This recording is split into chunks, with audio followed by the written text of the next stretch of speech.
Hordoftoota TV Mo'aa akkasumas immoo sagalee Waaqayyoo dhaggeeffachuudhaaf warri Waaqayyoo kana isiniif kenne maqaa Fayyisaa keenya Gooftaa keenya Yesuus Kiristoosiin nagaan koo iddoo isin jirtanitti isin haa ga'u, nagaan Gooftaa isiniif haa baay'atu jedha.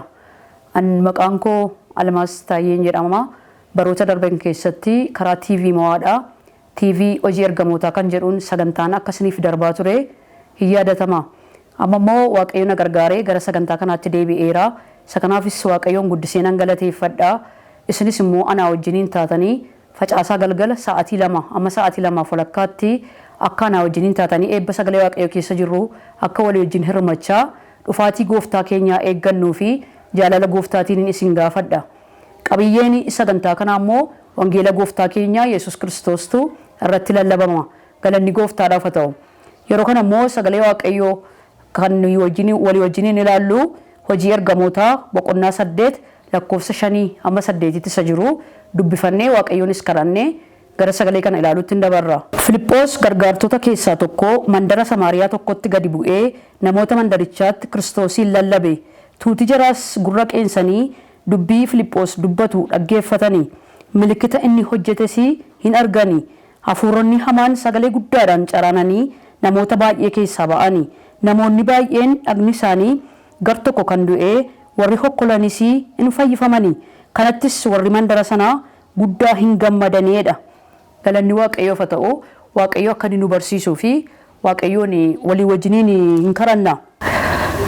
Waaqayyo abbaa keenya Waaqa Rayyaasa jiraattu mootii waaqaaf lafaa danda'a waan hundumaa waa'ee yeroo kanaatiif waa'ee sagalee keessa jiraata kanaatiif si galateeffanna. Galanniniif ulfinni aangooniif hoqbaan maqaa Fayyisaa keenya Gooftaa keenya Yesuus Kiristoosiin ol jedhaa teessoo kee irratti siif haa ta'u.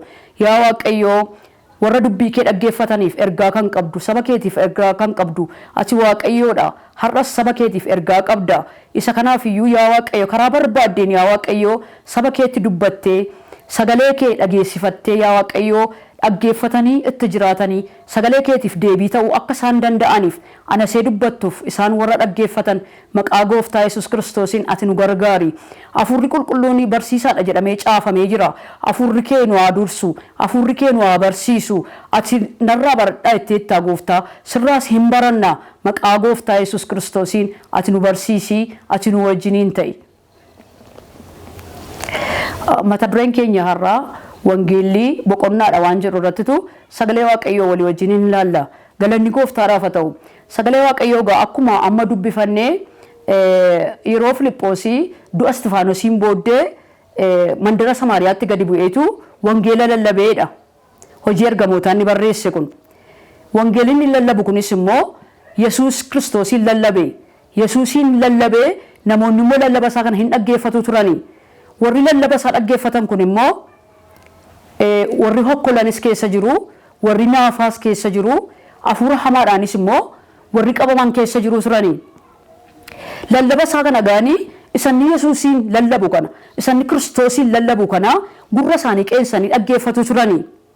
Kanarraan kan ka'e Yesuus gaafa lallabamu, Yesuus gaafa dukkanarratti lallabamu, wangeelli dukkanarratti gaafa lallabamu amala dukkana ifachuudhaa qaba.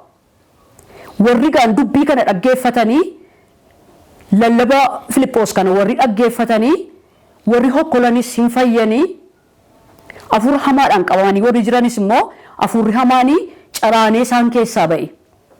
Isa kanarratti hin gammadanii dhagaa.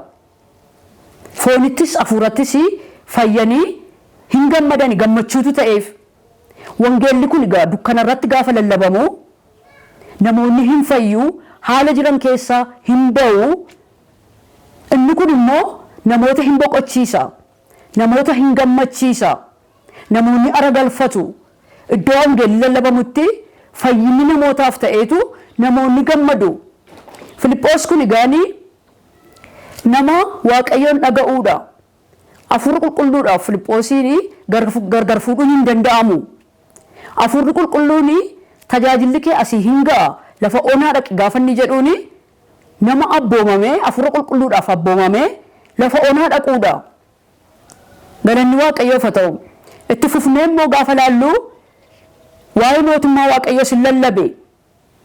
Waa'ee Yesuusis lallabeetu mootummaa waaqayyoos immoo lallabe. Simoon namni jedhamu immoo xanqaayin tokko immoo iddoo sanatti beekamaa kan ta'e qoricha namatti hojjechuudhaan baay'ee kan nama dinqisiifachiisu humna waaqayyoo guddaa keessa jira jedhanii namoonni mandara sanaa namoonni naannoo sanaa kan isaan ilaalaniin inni mitiyyuu immoo yeroo inni harka Filiphoositti cuuphamee gaafa inni amanu argina. Wangeela kana lallabee Yesuusin lallabee waa'ee mootummaa waaqayyoo lallabee Filiphoos kuni yeroo waaqayyoo dinqiif milikkita adda addaa hojjetu isa kanas argeetu inni mitiyyuu immoo in amaneedha. Amaneerumayyuu Filiphoos bukkeedha deemuu hin dideedha. Egaa warri sila afurri hamaan keessaa ba'ee okkolanis naafatanis warri fayyan kunis Simoon kunis hin cuuphamanii maqaa Yesuusiin cuuphamaniiru. Garuu immoo afur qulqulluu hin fudhannee turaniidha. Ergamoonni Yerusaalemiin jiranii namoonni Samaariyaadha wangeela fudhachuu dhaga'aniitu Phexrosii fi Yohaannisiin erganiif. Phexrosii fi Yohaannis immoo dhufaniitu namoota warra cuuphamanii afur qulqulluudhaan hin guutamne kana harka isaanii irra kaa'aniitu kadhataniif. Gaafa isaan kadhatanii fi afur qulqulluudhaan guutamanii. Simoon kun egaa kana hin arge yeroo waaqayyoo harka Filiphoos keessatti dinqiif milikkita adda addaa hojjetus argeera. Ergamoonni immoo dhufanii harka isaanii irra kaa'anii yeroo isaan kadhatanii fi afur qulqulluudhaan isa isaan guutamanis argeera. Isa kana argeetu dhaqee horii fidee dhufeetu ergamootaan akkas jedheen. Anis namman harka koo irra kaa'ee kadhadhuu fi akka afur qulqulluudhaan guutamaniif. Horii kana fudhadhaati afur qulqulluu naaf kennaa jedheetu ergamoota gaafate. Phexros akkas jedhee deebiseef. Ansi keessatti waan hadhaan arge ayyaanni waaqayyoo afurri qulqulluun kennaan afurri qulqulluu kennu horiidhaan hin jijjiirru. Nuyi horiidhaan hin geeddarru. Nuyi hin gurgurru. Ayyaana hin gurgurru nuyi. Tola nuuf kenname bituudhaaf hin argamu. Warqeedhaanis meetiidhaanis hin argamu. Gati jabeessa. Nuuf tola nuuf kenname. Dabarsinee tola laanna nuyi. Ergamoonni warri gooftaanii ofitti waamee ergamoota isaan taasisee nuyi ayyaana hin gurgurru yeroo isaan jedhanitu argina iddoo kanatti. Ayyaanni hin gurguramu. Gati jabeessa. Tola nuuf kenname nuyi tola laanna. Ayyaana hin gurgurru.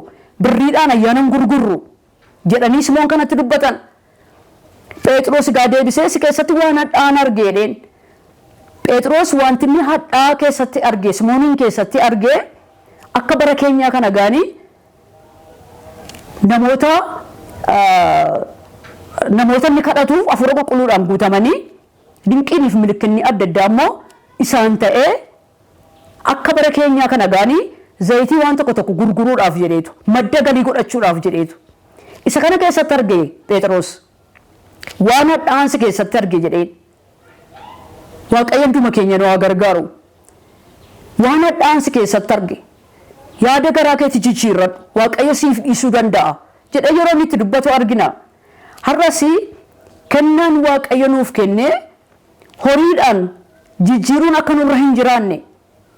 Inni tola nuuf kenname kun immoo gati jabeessa akka inni ta'e warqeedhaan akka hin argamne meetiidhaan akka hin argamne sagaleen waaqayyoodhaan nutti hima. Warri gooftaan ergamoota godhate gaanii ofitti waamee ergamoota isaan taasisee yeroo isaan akkas jedhanii deebisan argina. Nuunis waaqayyo nu gargaaru. Kennaa ayyaanaatiin kennaa ayyaanaa horiidhaan akka nu hin jijjiirre. Birriidhaan warqeedhaan akka nu hin jijjiirre. Madda galii akka nu hin godhanne. Sagaleen kun nutti dubbata. Galanni gooftaadhaaf haa ta'u. Warri gaanii wangeelli kun itti lallabamee waan hundumaatti fayyan dhukkuba isaaniitti okkoluu isaaniitti naafummaa isaaniitti fayyanii gaafa isaan boqotan sagalee waaqayyoo nutti meera. Wangeelli iddoo inni itti lallabamu gaanii afurri hamaan dhaabbachuu hin danda'u. Afurri hamaan iyyee caraanee ba'aa ture. Wangeelli lafa lallabamutti afurri qulqulluun hojii hojjeta. Lafa afurri qulqulluun hojii hojjetutti immoo afurri hamaan hojiin dukkanaa immoo hojjechuu hin danda'u.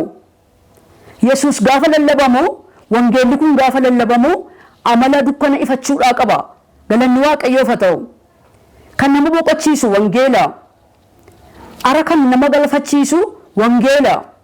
Gooftaan akkas jedhe wangeela Maatewos boqonnaa 11 lakkoofsa 28 irratti isinitti dhamaatanii kan dadhabdan ba'aanis kan isinitti ulfaate gara koo kottaa ani isin boqochiisaa jedhe. Kan nama boqochiisu Yesuusi. Taayitaan nama boqochiisu. Qabeenyi nama boqochiisu. Beekamtiin nama boqochiisu. Kan nama boqochiisu Yesuusi. Kan nama boqochiisu wangeela. Galanni Waaqayyoof haa ta'u. Maqaan Waaqayyoo ulfaatu. Ba'aa keessanii wajjin gara koo kottaa. Waan isin rakkisu fidaati gara koo kottaa. Suusii adda addaa fidaati gara koo kottaa. Ani isinirraan fuudha. Ani isin boqochiisa. Kan jedhus Yesuus duwwaadha. Wangeela ala kan nama galfachiisu. Kan nama boqochiisu Yesuusi. Eenyuyyuu ba'aa keessanii wajjin gara koo kottaa kan nuun jedhu hin jiru. Ba'aa keessan fudhadhaati. Suusii keessan fudhadhaati. Wanta isin qabu hundumaa fudhadhaati. Gara koo kottaa kan jedhu Yesuus duwwaadha. Galanni Waaqayyoof haa ta'u. Boqonnaa 9 irratti immoo yeroo Saa'ol Yesuusitti amanu argina. Saa'oli nama waldaa kiristaanaa ari'atuudha. Ergamootatti hin banbanaa, hin reebaa, hin hidhaa. Mana hidhaa keessaas immoo iddoo sanatti wangeela lallabu jedheetu biyyaa baasaa ture. Saa'ol kun nama amantii isaatiif baay'ee inaafuudha. Akkaataadhuma maatiinsaa itti guddisan. Akkaataadhuma maatiinsaa itti isa barsiisan. Isa qabateetu amantii masaa sana dhugaadha jedhee qabateetu nama amantii isaatiif hinaafuudha. Kanarraan kan ka'e Yesuusin hin ari'ata. Gara Damaasqootti ajaja fudhachuu utuu inni deemaa jirutu yeroo Yesuusi itti mul'atu argina. Waaqarraa gaafa ifi guddaan itti ba'u hin kufee iddooma kufe sanatti immoo sagalee akkas jedhu dhaga'e. Saa'ol Saa'ol maaliif na ari'atta jedheen Yesuusi. Si'a 2 Saa'ol Saa'ol jedhee waame. Achuma ciisee inni immoo ati eenyu gooftaa koo jedheen. Gooftaanis immoo deebisee ani Yesuus ati ari'attuudha jedheen. Har'as waldaa kiristaanaa kan ari'atu. Wangeela kana lallabanii dukkanaa gara ifaatti warra fidan warri ari'atanii Yesuus na ari'attan jedha. Waaqayyo nu haa gargaaru. Yesuusin lafatti arge ari'ate hin qabu. Ergamoota ari'ata. Waldaa kiristaanaa ari'ata. Itti banbanaa, hin doorsisa, hin hidha, hin reeba. Saa'ol akkas ture. Du'a Istifaanos keessaallee harka nama qabuudha. Iddoo kanatti gaafa gooftaan jijjiiruun argina. Gooftaanis immoo akka inni kadhatamuuf godhee gara Anaaniyaa dhaqee akka inni kadhatamuuf Anaaniyaatis immoo dhaqee mul'ataan itti dubbate. Saa'ol nama jedhamuu fi kadhadhuuf jedheetu gooftaan mul'ataan Anaaniyaatti dubbate. Innis immoo akkas jedhee gooftaadhaaf deebiseef. Namni jettu kun waldaa kiristaanaa hin ari'ata. Qulqulloota hin ari'ata. Isa kanaafiyyuu an oduu isaa dhaga'eera jedheetu gooftaatti dubbate. Gooftaanis immoo deebisee akkas jedheen. Ani isa fo'adheeraa jedheen. Ani mi'a ulfina kootiitinni. Saba warra Waaqayyoon hin barre bira kan naaf ga'u isaa. Iddoo wangeelli hin geenyeeni kan ga'u isaa. Mootota bira immoo dhaabbatee waa'ee koo dhugaa kan naaf ba'u isaa. Waa'ee kootiif immoo dhiphina guddaa akka kan fudhatus immoo isaa. Ani isa mi'a ulfina kootii godhadheera jedheetu gooftaanitti dubbate. Galanni gooftaadhaaf haa ta'u. Innis immoo Saa'oliif hin kadhatee fi wanta inni qulqullaa'uun irra jiraatutti qulqullaa'ee hafuura qulqulluudhaan guutame. Utuu hin turin an gooftaa fudhadheera. Yesuus mucaa Waaqayyooti. Kiristoos mucaa Waaqayyooti. Inni ilma Waaqayyooti jedhee wangeela kana Damaasqootti lallabe. Gaafa inni Damaasqootti lallabu namoonni warri gara isaa turanii ari'achuu ni jalqabanii. Isaaniin immoo baqatee bartootatti dabalamuu dhaqe. Gaafa inni immoo bartootatti dabalamuu dhaqu immoo isaan immoo akka inni bartuu ta'e sababa hin barree fi hin sodaatanii ofitti butu. Isa booddee Barnaabaas dhaqee itti dubbate bartootatti. Inni gooftaadhaa wajjin wal argeera.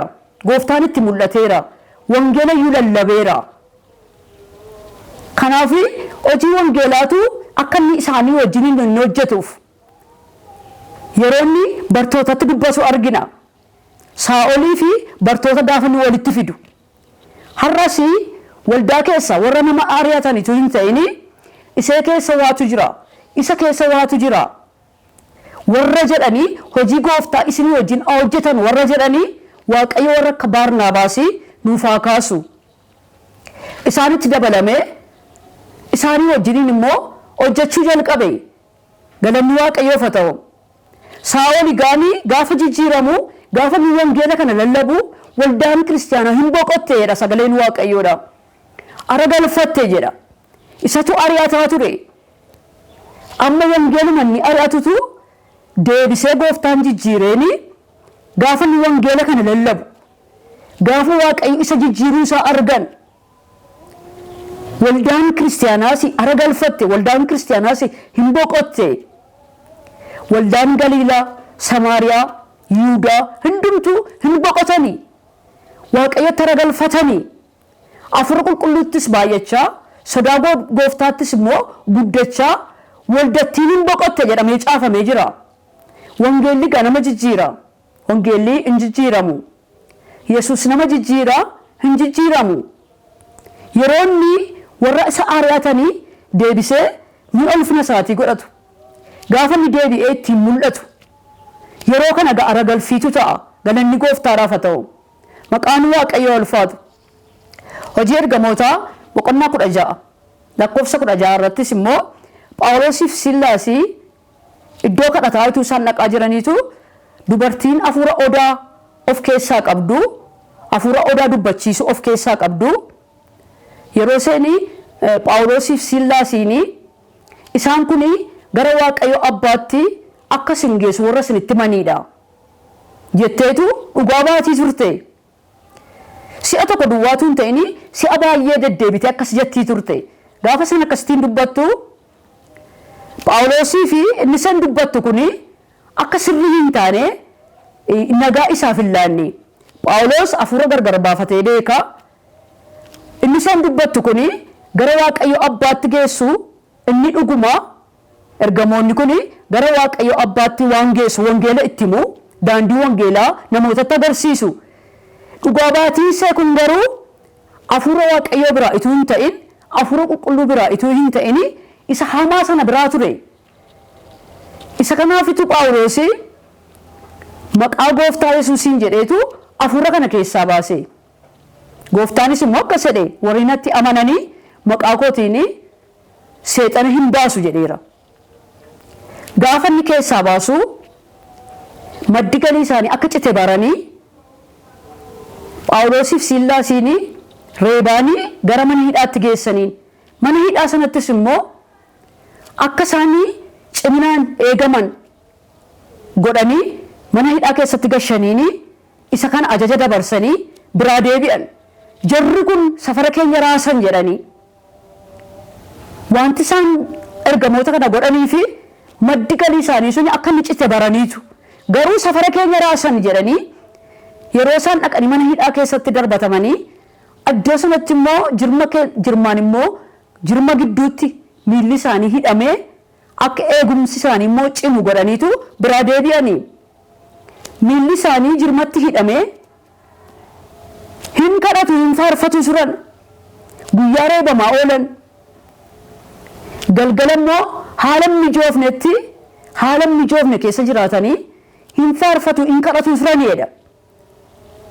Phaawulosiif Sillaasii haala mijoofne keessatti kan isaan Waaqayyoon kadhataniif kan isaan Waaqayyoon faarfataniif isatti amanan sababa beekaniif Waaqayyo inni hundumaa danda'u achi akka isaan baasu beeku. Isa kanatu akka isaan faarfatan akka isaan lallaban isa kanatu akka isaan faarfatanii akka isaan kadhatan kan godhe isa. Galanni Waaqayyoof haa ta'u. Gara harka walakkaattis gooftaa isaan amanatanii isaan iyyeellaasisne yeroo inni dhufee amma hundeen mana hidhaadhaa socho'utti manni hidhaa banamee hidhamtoonni hundumtuu gaafa hidhaan isaanii itti hiikamu Waaqayyo ulfina isaa gaafa inni mul'isu eegduun isaaniin eegu suni gara halkan walakkaatti irribasaa keessa gaafa inni bir jedhu waan hidhamtoonni Phaawulos faan Siilaas faanii mana cabsanii ba'an itti fakkaateetu of ajjeesuudhaaf ka'eedha. Luqaas yeroo nutti himu jechuudha. Of ajjeesuudhaaf gaafa inni ka'u Phaawulos akkas jedheen nu hundumti keenya iyyuu jira ati waan tokko iyyuu of hin godhini. Namni hundumtuu jira waan tokko ofirratti hin yaadin hamaa ofirratti hin yaadin jirra hundumti keenya iyyuu jedheen. Eegduun mana hidhaa suni gaafa kana argu waan ta'e gaafa argu taatee tokko malee dhukaasa tokko malee yeroo Waaqayyo ulfina isaa mul'isu isa kana argeetu maal gochuutu naaf ta'a jedheetu Phaawulos faa gaafate. Akka Waaqayyo isaanii wajjiniin jiru arge Waaqni dhugaan akka isaanii wajjiniin jiru arge maal gochuutu naaf ta'a gooftaa koo jedheetu gaafate ni Phaawulosiin. Phaawulos satti waamame beeka. Phaawulos Liidiyaa yoo arge dubbii jireenyaatti hima. Lafa onaatti wangeela lallaba. Nama argatetti wangeela lallaba. Atiif maatiin kee Yesuusitti amanaa hin fayyitu jedheen malee har'a eegduu taatee jirta bormoo muummicha ministeeraa taatan jenneen waa'ee jireenyaatti hima waa'ee lafarraatu hin ta'ini isa waaqarraatti manni iddoon waamicha isaas immoo iddoo sana sababa ta'eef atiif maatiin kee atiif namni kee Yesuusitti amanaa hin fayyitu jedheen. Isa booddee Yesuusitti amanee ergamoota kanarraas madaa isaaniirra dhiqee fi Yesuusitti amanee cuuphamee hin gammadani jedha. Gammachuutu ta'e jedha. Galanni gooftaadhaaf haa ta'u. Maqaan Waaqayyoo ulfaatu. Wangeelli kun gaafa lallabamu namoonni gaafa amananii Kiristoositti gaafa amanan Waaqayyotti gaafa amananii boqonnaatu isaaniif ta'a. Maqaan Waaqayyoo ulfaatu. Gammachuutu isaaniif ta'a. Nagaatu isaaniif ta'a. Hojii ergamootaa boqonnaa 13 irratti immoo waldaa Anxooqiyaa keessaa barsiisonni see raajonni see gooftichaaf hojjechaa soomanii hin kadhatu turanidha. Hafuurri qulqulluun immoo Saa'oliif Barnaabaasiin hojiin itti isaan waamee fi adda naa baasaa jedheetu itti dubbate. Phaawulosii fi Phaawulosiif Barnaabaasiin hojiin itti isaan waamee fi adda naa baasaa jedheetu isaanitti dubbate. Kan nama waamu hafuura qulqulluudha. Kan nama gaggeessus immoo hafuura qulqulluudha. Waldattiinis immoo Phaawulosii fi Barnaabaasii nu barbaachisu hin jenne hafuura qulqulluu dhaga'aniitu kadhatanii fi geggeessaniin hafuura qulqulluudhaan geggeeffamanii bushaa biyyaa tokkotti yeroo isaan naqanii wangeelatti mana argina. Nama biyya bushu kana bara immoo raajii sobduu yookiis immoo xanqwaayii tokkotu jiraa ture. Namichi biyya bushu kun immoo Phaawulosii fi Barnaabaas irraa sagalee Waaqayyoo dhaga'uu barbaadeera. Isa kanaaf inni isaaniin ofitti waamee wangeela dhaga'uu gaafa inni barbaadu inni xanqwaayiin sun immoo akka isaanii wangeela kana fudhatanii hin fayyinee fi yeroo inni hafuuraan yaalii godhatu Phaawulos hafuura qulqulluudhaan guutamee ati diina wangeelaa hojii kee kana hin dhiistu miti dubbii Waaqayyootiin kan mormitu hin jaamta amma jedheen Waaqayyo si jaamsa jedheen. Xanqwaayiin sun akkuma sanaan hin jaame. Bishaan inni biyya bushu sun immoo gaafa kun ta'uu isaa argu Waaqayyotti amane sagalee kana fudhateetu Waaqayyotti amane gaafa inni boqotu argina gaafa inni gammadu argina. Galanni gooftaadhaaf haa ta'u. Egaa wangeela kana dhaqanii irratti lallabaniitu wangeela kana itti himanii hojiin dukkanaa gaafa inni diigamu. Yaaliin xanqwaayiin godhu gaafa inni diigamu. Hojiin hafuura dukkanaa gaafa inni diigamu. Hojiin seexanaa diina wangeelaa diina Waaqayyoo gaafa inni diigamu. Namoonni immoo dukkana limixii keessaa gara ifa dinqisiisaatti yeroo isaan dhufan aaboo dukkanaa jala gara jaallatamaa ilma Waaqayyootti gaafa isaan dhufan sagalee Waaqayyoodhaan nutti hima. Maqaan Waaqayyoo ulfaatu. Wangeelli boqonnaadha. Wangeelli alagalfiidha. iddoo wangeelli lallabamutti boqonnaatu ta'a, aragalfiitu ta'a. Maqaan Waaqayyoo ulfaatu. Sagaleen Waaqayyoo kana nu barsiisa. Iddoo wangeelli lallabamutti hafuurri hamaanii hojjechuu akka hin dandeenye, hojiin dukkanaa yeroo diigamu, hojiin hafuura qulqulluudhaa baay'achaa yeroo inni deemu, hojiin dukkanaa immoo gaafa inni xinnaachaa deemu sagalee Waaqayyoo irraa ilaalleerra. Iddoo argannetti immoo wangeela kana akka namootatti himuu dandeenyuuf namootis dhufanii haa boqotanii, namootis dhufanii aragalfatanii. Har'as warri Yesuus Kiristoosiin akka fayyisaa lubbuu keessanitti hin fudhanne yoo jiraattanii isinittiin dubbadha. Wangeelli isin barbaachisa. Kan nama boqochiisu Yesuusii gara Yesuus akka isin dhuftaniif, gara aragalfii kana akka isin dhuftaniif isinittiin dubbadha. Ba'aa keessanii wajjiniin gara Yesuus kottaa, isin boqochiisa. Aragalfattu. Jireenyi bara baraa isatti amanuudhaan argama. Biyyi lafaa kun hin darba. Du'a booddee waan lamatu jira. Jireenya bara baraatii fi du'a bara baraatu jira. Har'a fooniif lubbuun keessan, dhiigi keessan itti wal keessa jiru Kiristoositti yoo amantan garuu du'a booddee illee bara baraan Kiristoosii wajjiniin jiraattu. Gara wangeela boqonnaa kanaa kottaa. Gara Yesuus kottaa, isin boqochiisa, aragalfattu. Cubbuu keessanitti qulqullaa'aa. Wangeelli isin barbaachisa. Yesuus isin barbaachisa. Waaqayyo isin haa eebbisu. Ergaan koo kunarraa warri isin bira ga'ee, warri amantanis iddoo argattanitti wangeela akka isin lallabuu dandeessanii fi boqonnaa isa ta'e wangeela kana akka isin lallabuu dandeessanii fi isinittiin dubbadha. Warri gooftaa hin qabnes immoo gara gooftaa akka isin dhuftanii fi isiniin afeera. Torbanarraa immoo mata duree kan biraan qabadhee isiniif dhiyaadha. Amastiin immoo nagaatti naaf tura. Shaaloom.